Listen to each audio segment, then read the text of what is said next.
এইখানে আছে ডিমটা আমরা ফাটিয়ে রেখে দিয়েছি, এখানে চিনিটাও আমরা করে দিয়েছি, এই যে দেখে নিন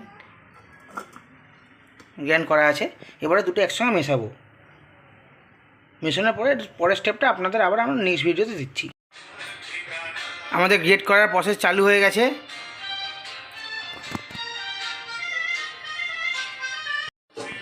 এই যে এখন আমরা ময়দা দিয়ে দিচ্ছি, ময়দার সঙ্গে দিয়েছি বেকিং পাউডার, সামান্য একটু কর্নফ্লাওয়ার।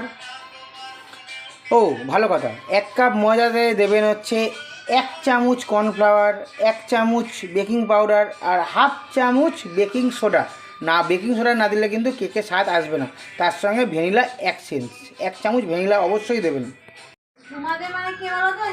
এই যে এখন আমরা এখানে ময়দা দিয়ে দিলাম, সঙ্গে দুধও বাটার দিয়ে দিয়েছি, তেলও দিয়ে দিয়েছি। এবার আমরা এটাকে মিশ্রণটাকে ভালো করে ব্লেন্ড করব।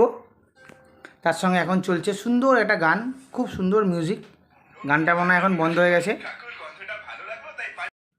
এই যে আমরা দিয়ে দিয়েছি 180 ডিগ্রি টেম্পারেচার 40 মিনিট।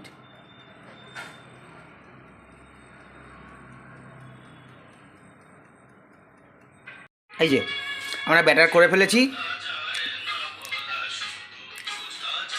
এবার আমরা ওটিজিতে দিয়ে দেবো। তবে হ্যাঁ, ওটিজিতে শুরু করার আগে একটা কথা বলে রাখি, 180 ডিগ্রি টেম্পারেচারে আপনারা করবেন, আর একটু 5 মিনিট যদি পারেন তো ফ্রি হিট করে নেবেন। ফ্রি হিট করলে কেকটা খুব স্পঞ্জি হবে। এই যে আমাদের কেক রেডি হয়ে গেছে, আমাদের হচ্ছে দেখুন কি সুন্দর হচ্ছে, পুরো ব্রাউন কালারটা আস্তে আস্তে চলে এসছে। তবে 40 মিনিট, এখন সবে মাত্র 15 মিনিট হয়েছে, এখনও আরও টাইম বাকি আছে। কেক হচ্ছে ওটিজিতে।